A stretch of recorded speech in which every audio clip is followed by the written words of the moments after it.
네, 앞서 예고해드린 대로 이 시간에는 더불어민주당 박용진 의원을 연결했습니다. 삼성 이재용 부회장의 재판 소식, 그리고 정의기억연대 윤미향 당선인 논란까지 다양하게 의견을 들어보도록 하겠습니다. 박용진 의원님 나와 계시죠? 예, 안녕하세요. 박용진입니다. 네, 좀 늦었지만 민주당 내 서울 최고 득표율로 당선되신 거 축하드립니다. 네, 감사합니다. 더 네, 열심히 하겠습니다. 네, 64.45% 득표율을 기록을 하셨더군요. 예, 네, 여러 가지 질문을 좀 드릴 게 있습니다. 먼저 오늘 광주 다녀오셨죠? 예, 사실, 예, 그 광주에서 지금 이제 비행기, 아, 타려고 지금 준비 중에 있습니다. 그렇군요. 광주에 뭐 처음 내려가신 건 당연히 아닐 텐데, 네, 이번에 간 광주는 어땠나요?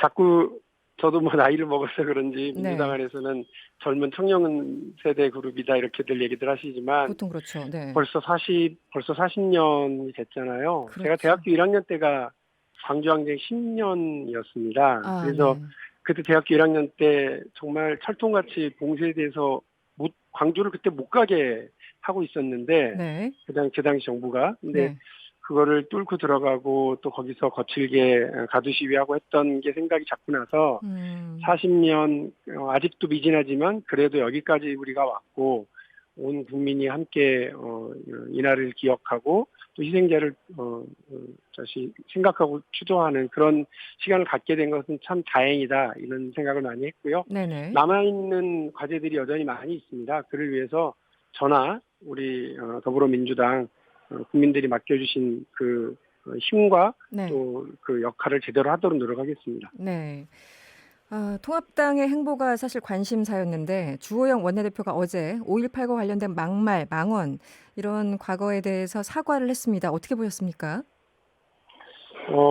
사실 그 보수정당이고 대한민국 국회 이제 한 축을 맡고 있는 제일 야당 아니겠습니까? 네네. 네, 거기에서 그래도 이전과는 다르게 막말에 대해서 사과하고 또 그 5.18 정신으로 대한민국이 하나가 되어야 된다라고 하는 말씀을 주신 거 감사하게 생각하고요. 네. 단지 이렇게 그 광주항쟁 40주년을 맞이하는 요 시점에 그냥 입으로만 말씀하시는 게 아니라면 지금 관련해서 그 5.18 유족이라든지 희생자들을 모욕하고 네. 또 이렇게 진실을 왜곡하려고 하는 시도에 대해서 처벌을 하려고 하는 개정법들이 나와 있는 것 아니겠습니까? 네네. 거기에 오히려 미래통합당 의원님들이 함께 해주시는데 주호영 원내대표께서 앞장서 주시면 고맙겠습니다. 네. 이런 사과가 허언이 되지 않기 위해서는 지금 진상규명조사위원회 활동에 적극적으로 참여하는 게 한 방법일 텐데요. 아시겠지만 뭐 관련 법이 통과된 거는 거의 1년 반 전이죠. 2018년이고 위원회가 출범한 네. 건 작년 말이었고 이제야 본격적으로 조사 활동에 들어갔습니다. 그런데 아시겠지만 강제 구인할 권한 등등 한마디로 강제력이 많이 부족해서 과연 실효성이 있을까? 여러 가지 벌써부터 우려의 목소리가 나오는데 좀 보완할 수 있는 방법이 없을까요? 21대 국회에서.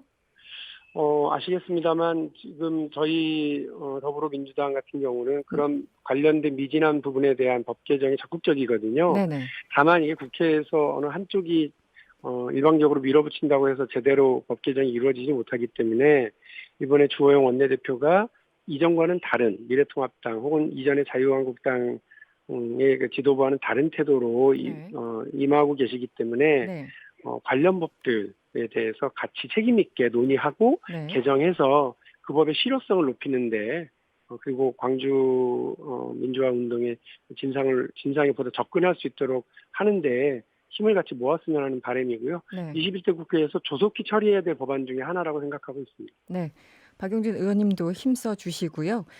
어, 다른 이슈도 함께 여쭤보겠습니다. 바로 삼성 이재용 부회장 관련된 얘기인데요. 네. 경영권 불법 승계 의혹을 수사 중인 검찰에 이르면 이재용 부회장을 곧 소환해서 조사할 방침이다. 뭐 곧 소환할 방침이다. 여러 차례 보도를 봤습니다만 소환이 될 것 같습니까? 어떻게 보십니까? 그러니까 제가 지금 걱정스러운 게 이 부분인데요. 네, 네. 이미 지난주부터 지난주 목요일이냐 금요일이냐 아니면 이번 주 오늘 내일 혹은 수요일 이렇게 해서 그 소환 조사가 있을 것이다라고 그랬는데 오늘 한 언론에서 단독 보도한 걸 보면 네. 18일자로 나갔다는 것 아닙니까? 네. 중국의 그 중국 공장을 방문하기 위해서 해외 출국을 했다는 거예요. 네.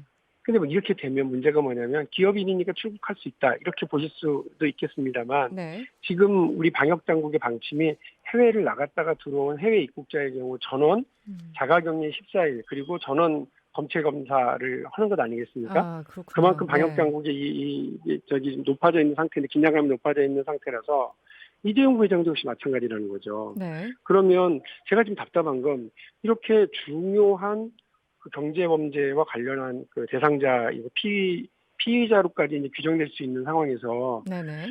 그 관련된 한 20만 가까운 이재용 부회장의 그 바로 아래 책임까지 지고 있는 그 관련자들은 다 지금 소환 조사를 했는데 네. 이재용 부회장만 지금 못하고 있는 상태에서 느닷없이 소환 조사 일정을 좀 조율하고 있는 중에 이게 나가버리고 나면 네.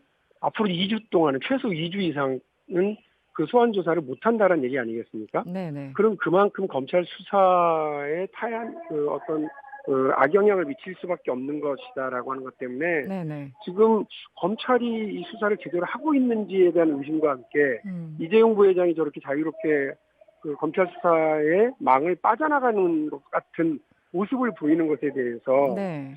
국민적 실망이랑 이런 것도 상당히 클 것 같아서 네네. 제대로 된 수사가 될 수 있을지 아주 음. 걱정스럽습니다. 그 이재용 부회장이 이달 초에 대국민 사과를 했잖아요. 지금 재판 중이기도 네, 하고 이제 의혹이 여러 네. 가지라서 재판 받고 있는 거 지금 또 검찰 소환을 앞두고 있는 거 복잡합니다만 이재용 부회장이 이달 초에 이 사과한 내용이나 뭐 모습이나 그런 과정들은 어떻게 보셨습니까? 그것도 역시 좀 실망스럽습니다. 뭐 우리 청취자분들 이해를 돕기 위해서 말씀드리면 지금 오늘 내에 소환될 거냐라고 하는 부분은 말씀드린 것처럼 삼성물산과 제일모직의 합병과 관련된 과정에서의 범죄 행위, 네네. 경영권 승계와 관련된 범죄 행위인데 지금 재판받고 있는 내용은 박근혜 대통령과 최순실에게 뇌물을 준 네네. 국정농단 사건과 관련된 뇌물 문제거든요. 그렇죠. 그래서 네. 삼성전자에 큰 피해를 입혔다 이제 이런 것 때문에 네. 유죄는 확정이 됐고요. 네. 다만 이제 형량과 관련해서만 다투는데 이 재판 과정에서 삼성 측에서 준법감시위원회라고 하는 걸 만들면 네. 그거를 이재용 부회장의 형량을 정하는데 정상 참작을 하겠다고 하는 재판부 입장이 나오면서부터 삼성의 준법감시위원회가 만들어진 거죠. 네. 그 삼성의 준법감시위원회를 또 논란이 둘러싸여 있기 때문에 이와 관련해서 그 검찰 측에서는 아니 이게 말이 되냐 아예 봐주려고 작정하고 그렇게 네. 하고 있는 것 아니냐고 하면서 지금 재판도 늦어지고 있는 중이에요. 네. 그런데 여기서 사과를 하는데 사과의 내용은 불분명하고 무엇을 어떻게 바꿔낼 것인지에 대한 얘기는 없이 단순히 재판부가 요구한 준법감시위원회를 만들면 형을 감해주겠다라고 하는 태도 때문에 네. 그냥 면죄부성 그 조직을 기구를 만들고 또 면죄부를 요구하는 그런 사과를 했던 거 아니냐. 네네. 아무런 법적 담보도 없고 그 실행 계획도 없는 그런 사과를 한 것과 관련해서 매우 유감스럽게 생각합니다. 그럼에도 불구하고 법원에서 이 준법감시위원회를 만들려고 사실상 얘기를 했고 그렇다라는 것은 형식적으로 사과를 했다고 하더라도 재판에 긍정적인 영향을 주지 않을까요?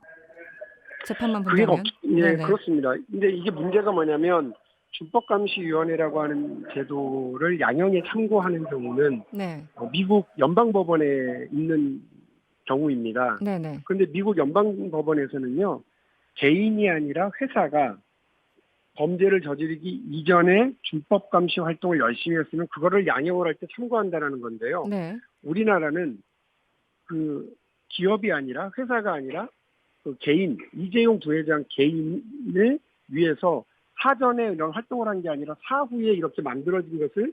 양형에 참작한다고 하는 거니까 네네. 이건 미국의 경우와는 전혀 다르게 케이스가 만들어지는 경우고요. 네. 또 하나는 이 준법감시위원회를 만들어서 활동하겠다고 하는 삼성전자는 피해자입니다. 피해자. 네. 삼성전자의 돈을 가지고 뇌물을 줬기 때문에 음. 사실은 이재용 부회장에 의해서 삼성전자가 피해자인데 네. 아니 삼성전자가 자기가 피해를 입었는데 예를 들면 삼성전자라고 하는 회사가 뭐 도난을 당했는데 도난 나가지 않겠다고 세콤을 설치를 해요. 근데 이 세콤 설치했다고 그 도난을 해간 도둑질을 해간 사람을 그 세콤 설치했다고 피해자가 세콤 설치했다고 봐주겠다고 하는 네네. 이런 재판부의 태도는 정말 음. 납득이 가지 않죠. 이게 지금 음. 엄청나게 법조계에서도 말이 많은 것으로 알고 있습니다. 네. 지금 21대 국회에서 이제 민주당 같은 경우는 말 그대로 슈퍼 여당이 됐는데요. 이런 뭐 삼성 관련 문제는 하루 이틀 문제도 아니고 지금 벌어진 일들도 그렇게 녹록해 보이진 않습니다. 관련해서 준비 중인 법안이 혹시 있으신가요? 이미 저희가 법을 삼성만을 겨냥해서 만들 수는 없기 때문에요. 네네. 이미 그 20대 국회 초반에 상법 개정안 4개가 올라가 있습니다. 그래서 다중대표 소송제라든지 감사위원 분리선출이라고 하는 아주 그 주주총회에서의 민주적인 절차를 위해서 법 개정안이 4개가 올라가 있고요. 네. 이제 이와 관련 부분을 이제 다시 21대 다시 추진을 할 생각입니다. 근데 재미있는 건 이 법은 박근혜 대통령이 2012년 대통령 선거 때도 공약이었고, 아, 그래서 당시 황교안 법무부 장관이 입법 예고까지 했었던 법인데 네. 그 뒤에 안 됐고요. 네. 또 저희 더불어민주당이 내놨는데도 20대 국회에서는 저희가 소수였기 때문에 못한 겁니다. 그러니까 21대 국회에서는 다시 이 법을 내면 우리가 다수니까 네. 적극적으로 좀 추진을 해야 되겠다는 생각이 들고요. 네네. 또 하나는 이사회를 구성하는 데 있어서 그 회사에 피해를 입혔거나 네. 범죄 혐의가 있어서 그 죄를 다투고 있는 사람의 경우는 그 이사회 구성에서 네네. 선임되지 않거나 해임될 수 있도록 하는 그런 이사회 구성과 관련된 상법 개정안이 또 필요할 것 같습니다. 그 법은 제가 다시 좀 이 법을 새로 신규로 좀 개정안을 내려고 준비하고 있습니다. 네. 2016년부터 이 삼성 관련해서 여러 가지 법안을 박용진 의원이 내셨는데 지금 법사위에서 잠자고 있거나 이런 게 참 많은 걸로 알고 있습니다. 관련해서요. 다른 이슈를 한번 여쭤본다면 네네네. 정의기억 연대 지금 윤미향 당선인 여러 가지 논란이 많습니다. 어떻게 보십니까? 전반적으로? 국민 여러분들께 매우 죄송스럽게 생각을 하고 또 네. 어쨌든 더불어민주당과 합당을 하는 더불어시민당의 그 소속 의원이기 때문에 같은 당의 의원이 이제 될 거고요. 네. 그래서 제대로 된 검증 절차와 과정이 미진했던 것 아니냐라고 하는 생각이 듭니다. 네. 다만 지금 모두가 다 얘기합니다만 정의기억연대 혹은 정대협이 그동안 펼쳐왔었던 우리 사회에 어떤 숨겨졌었던 이슈, 피해자들의 문제를 대중적으로 드러냈고 국제적인 이슈로 만들어낸 부분에 대해서는 인정을 하되 그간에 제기되고 있는 회계 투명성의 문제 그리고 여러 미진하게 밝혀져 있었던 의혹적인 의혹 제기에 대해서는 네. 성실하게 대답하고 네. 사실관계를 분명하게 좀 빨리 하는 것이 맞다는 게 제 생각입니다. 네. 이 부분과 관련해서 이렇게 친일 반일 이렇게 그 진영 논리가 작동한다거나 네. 혹은 내편 감싸기 식으로 보인다거나 이런 일들은 정치권에서 있지 않았으면 좋겠다는 게 제 생각입니다. 회계 부분은 투명하게 하는 것이 바람직하다. 네. 지금 안성의 쉼터 가지고도 논란이 있습니다. 이 부분은 어떻게 보십니까? 역시 마찬가지입니다. 저 역시 네. 이제 언론을 통해서 제기된 것밖에 지금 모르고 있기 때문에 네네. 이 부분과 관련해서 해명의 당사자는 윤미향 당선자와 그리고 정의기억 연대가 되어야 되는 건 아니겠느냐 이런 생각이고요. 네. 그와 관련해서 분명한 자료, 입장 내고 사과해야 될 부분 사과하고 해서 자꾸 일이 일파만파 의혹만 커지고 국민적인 어떤 논란만 커지게 해서는 안 될 거라고 생각합니다. 책임 있게 이 부분에 대해서 답을 내놓으시고 해명하셔야 될 거라고 봅니다. 네. 마지막으로 민주당 그 박범계 의원이 오늘 그 다른 방송에서 어제 오늘 여론의 변화가 분명히 있다고 보여진다. 당원들의 여론 변화가 분명히 있다. 이낙연 당선인도 해당 사안을 엄중히 보고 있다. 이렇게 발언을 했습니다. 어떻게 보십니까? 저는 이제 기본적으로 위안부 피해 할머니 문제에 진보 보수가 어디 있고 회계 투명성과 사회적인 문제, 네 편 내 편이 어디 있냐 이런 생각입니다. 그래서 네. 이 문제를 놓고 내 편 감싸기식으로 이야기가 진행되는 것도 저는 단호히 거부하고요.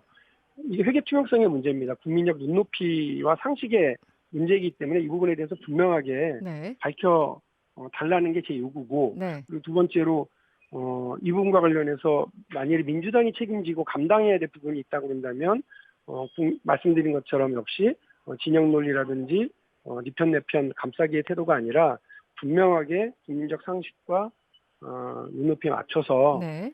책임 있는 태도를 우리가 보여줘야 될 필요가 있다. 당 지도부가 그러한 방향과 갈래를 잘 찾아낼 것이다라고 기대하고 있습니다. 네.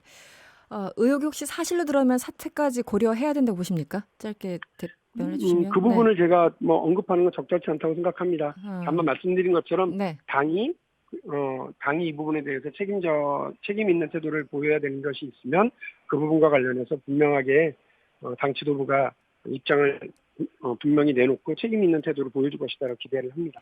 알겠습니다. 의원님 지금 공항이신 거죠? 공항에서 인터뷰를 네, 하시는 거죠? 네. 그렇습니다.